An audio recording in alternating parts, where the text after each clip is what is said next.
Hello everyone, আসসালামু আলাইকুম। তো এটা হচ্ছে যে আজকে রান্না করতে আছি সাদা ইলিশ। তো এই জায়গায় ছোট ছোট সাইজের 4টা ইলিশ নিছি। ওই রকম বড় না, আর যদি বড় হইতো তাহলে তো মাঝখানটা মানে পিস করা লাগতো। তা আমি যেহেতু সাদা ইলিশ রান্নবো, তো আমি চাইছিলাম যে একদম আস্ত যাতে বড় বড় থাকে আর কি। একবারে যাতে ইলিশটা যাতে কোনো দিক দিয়া মাঝখান দিয়ে কাটা না হয়, তো এই জন্য আমি একবারে ছোটও না আবার একবারে মাঝারি সাইজেরও না, ওইরকম দেখে আমি 4টা ইলিশ নিছি সাদা ইলিশ রান্না করার জন্য। তো এর আগে আমি অনেকবারই খাইছি, মানে পিস করা যে ইলিশগুলা, রিং পিস, ওগুলো আমি সাদা ইলিশ রান্না করে খাইছি। কিন্তু এই যে এরকম মানে একটু বড় বড় এরকম সাদা ইলিশ রান্না করে খাইনি। তবে অনেক আগে খাইছিলাম, মা মা রান্না করতো। তো অনেকে ঢাকা দেখতেছি এটা অনেকে দু পেঁয়াজু বা অনেকে অঞ্চল দু পেঁয়াজুও কয়, কিন্তু আমরা ওই যে সাদা ইলিশ কই আর কি অভ্যাস।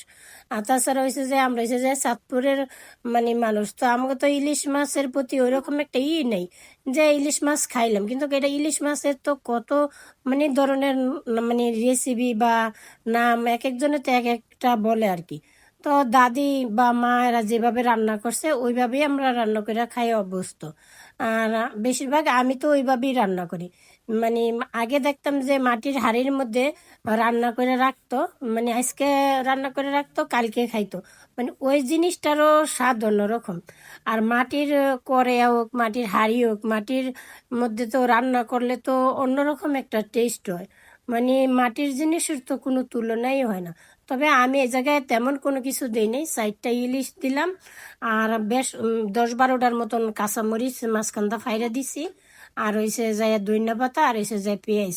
তো আমি পেঁয়াজ বাটা দিইনি, পেঁয়াজ বাটা দিলে কি যে ওটা যদি আমি আবার পেঁয়াজটা বাড়িটা যদি আবার তেলের মধ্যে নাড়ে সেড়ে দিতাম তাহলে ভাল লাগতো। এই জন্য আমি মানে পেঁয়াজ বাড়িটা দিইনি, যেহেতু আমি একসাথে মাইখাই বয়তাছি। এ জায়গায় হলুদ ব্যবহার করতেছি না, শুধু মরিচ আর হচ্ছে লবণ আর কাঁচামরিচ আর ধনিয়া পাতা। ধনিয়া পাতাটা না দিলেও চলে। তো যেহেতু এখন শীতকাল, ধনিয়া পাতার সিজন, তো এই জন্য মানে ওই যে সামনে পাই আর কি দিলাম। ওই আরে যদি এমনিতে ধনিয়া পাতা না দেয় আরো বেশি ভালো হয়, কারণ ইলিশ মাছের গ্রানটাই আলাদা। আর ধনিয়া পাতা দিলে ওটার তো আলাদা একটা গ্রান আসেই। তো এই জন্য ধনিয়া পাতাটা না দিলেই ভালো হয়, মানে আমি আমার মতো করে দিলাম আর কি। তো আপনারা যে রান্না করবেন ধনিয়া পাতা না দিয়েও রান্না করা যায় আর কি।